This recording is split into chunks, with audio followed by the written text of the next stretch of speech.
Hey, what's up everybody? This is Osterberg501 and today I want to go over all the information we have for the endgame for Diablo 4. And for this video, I want to focus on the actual content of the endgame and leave the gearing and more character-focused customization for another video. And also this means we won't be going over the Paragon board in this video, but I went over that system in my last video. So if you want to learn about that system, go watch that video. And I think one of the biggest differences between Diablo 3 and Diablo 4 is that Diablo 4 is being designed with an endgame in mind and having a lot of endgame content on release of the game. Because the developers have even mentioned that back in Diablo 3, when the game was first released, once you completed the campaign, there wasn't an actual endgame or any other content to do after you got done with the campaign. But in Diablo 4, they're designing it in a completely different way and having actual endgame content that is new and gives you a lot of reasons to continue playing and continue creating your builds. So starting off with one of the most interesting systems, we have Nightmare Dungeons. Now at a baseline in Diablo 4, there are going to be around 150 dungeons throughout the entirety of the world. Now all of these dungeons are going to be actual places you go to and enter out in the world. They're not going to be like rifts from Diablo 3 where you just open a portal and get teleported to something. You're actually going to have to go travel to these places or teleport to somewhere close to them and then enter them. And all of these dungeons are going to be a bit different and a bit more handcrafted than something like a rift from Diablo 3. Now that doesn't mean they're just going to be a static handcrafted dungeon, because they're all still going to be procedurally generated. Now we don't know all of the exact details of this, but how they have explained it is essentially every dungeon is still pretty unique from each other. So when you go in one, it's not going to be just something completely different that doesn't feel like that dungeon. It's going to still feel like you're in that dungeon, but the different enemies in it, the different locations of enemies, the different pathing you can take, the different interactables in the dungeon, all that type of stuff is going to be procedurally generated. So every time you go in that dungeon, it's going to feel a bit different from a gameplay perspective. And that's the base version of the dungeon system, which brings us into Nightmare Dungeons. Now Nightmare Dungeons are going to be the more end game focused version of these dungeons, and you activate the Nightmare version of these dungeons by using a sigil. Now sigils are items you could obtain through various activities in the game, primarily through another end game system we're going to be going over in this video, and these are essentially keys that will change up the dungeon depending on what is on that sigil. So that sigil can have different difficulties on it. It can have affixes that apply to the enemies of that dungeon, or maybe other augments or modifiers that will apply to that run of that dungeon. Now it does seem like you are going to be obtaining a good chunk of sigils throughout progressing in the end game, because they specifically mentioned that if you get a sigil that's not good for your build, you don't have to do that. You can just obtain another sigil and go do a different dungeon. And one of the reasons they were going for this system instead of doing something like rifts from Diablo 3 is they want the dungeons you're going to do and the end game to feel like these dungeons actually were a place you're going to, and not just a portal you enter with a completely randomized area. And something else that also ties into this dungeon system is that different dungeons are actually going to have a better chance to drop specific items, or at least different categories of items. And the example they gave was this specific dungeon could have a higher chance to drop you helms. Now I'm unsure if just the base dungeon system before you get into Nightmare Dungeons are all going to have that type of modifier. So say if you're going and finding these dungeons while leveling up through the game, is this dungeon always just going to have a greater chance to drop chest pieces or something like that? And how specific is it going to get? Are specific dungeons going to have a better chance to drop a specific set item, or a specific dungeon going to have a chance to drop a specific type of legendary equipment? So we're not sure on that, and I'm not sure if the Nightmare system changes this in any way. For example, would a sigil have an augment on it that makes that Nightmare version of the dungeon have a higher chance to drop a specific item item that's specifically tied to that sigil and for that run. Not 100% certain on that, but there are going to be those type of modifiers on dungeons, which will allow you to target loot a bit more easily. Now, the primary way of obtaining the Nightmare Dungeon sigils is going to be from another one of the endgame systems called the Tree of Whispers. Now, the Tree of Whispers is said to be an endgame system that provides you with frequently cycling world objectives and bounties. It sends you on missions all over the world. These missions will show up on your map, and you can go complete all of these whispers for additional rewards, which will presumably include being the main way to obtain your sigils to then go do your Nightmare Dungeons. And that's pretty much all the information we have on the Tree of Whispers, but it does seem like it's trying to be an upgraded version of bounties. So most likely you'll be able to go and either select different missions or select different loot you want, and it will send you out into the open world to go do different objectives to earn the specific rewards you're trying to chase. And it does seem like it's trying to involve a lot more of open world or dynamic events into the system, because that is something Diablo 4 seems to be focusing on a little bit more for the open world.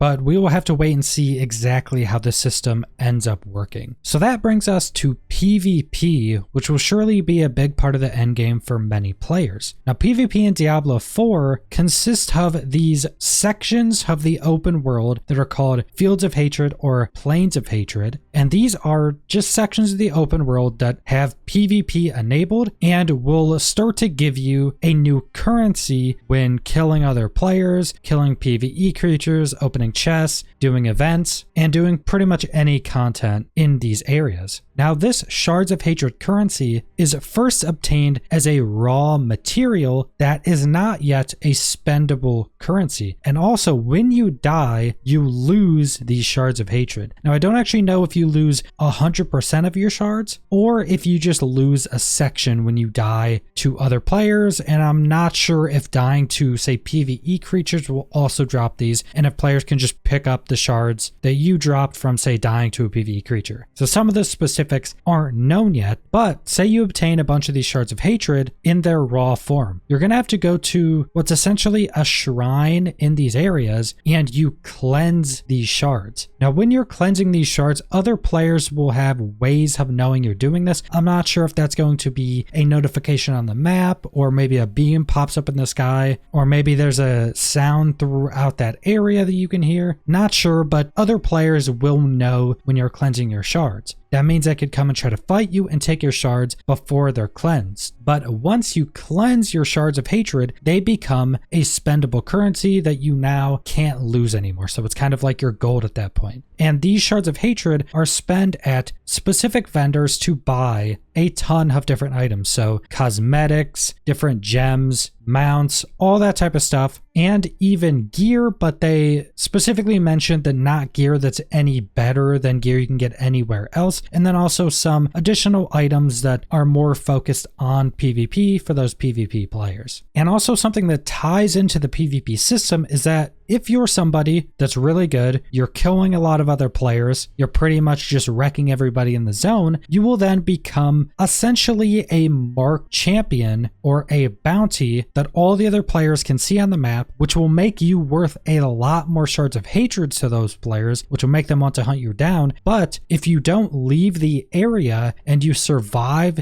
your bounty timer, you also get a big bonus of presumably a lot more Shards of Hatred. And this is definitely a pretty cool system to add in, and I think this is something that a lot of more hardcore PvP players will definitely be into. And the last thing I want to go over is kind of an honorable mention for world bosses, because these aren't specifically detailed as endgame content, which possibly is pointing to them being able to be fought against when you're lower level. But in Diablo 3, there's going to be different massive world bosses out in certain areas, and you'll need to group up with a bigger group of players to be able to take these down. In the most recent footage of fighting a new world boss, you could see around 12 players fighting the boss at the same time. So it seems like these are going to require a lot more players, probably are going to give a pretty large chunk of loot. We have seen 2 of the 3 world bosses that will be in the game at launch, just from some of the footage released by the developers. The first world boss, which is like this big bird that was first shown off, I think in 2019. And then most recently, we got to see a big gold hoarder world boss, which was this big creature that had a chest on a chain that they swung around. Looked really cool. They actually had footage of them killing it. And when you kill it, you actually have to break the chains off with attacks. And then the chest plops open and all the loot spews out. Actually, has a really cool animation on that as well. And that's pretty much all the information we have on the end game of Diablo 4 right now. Now, the developers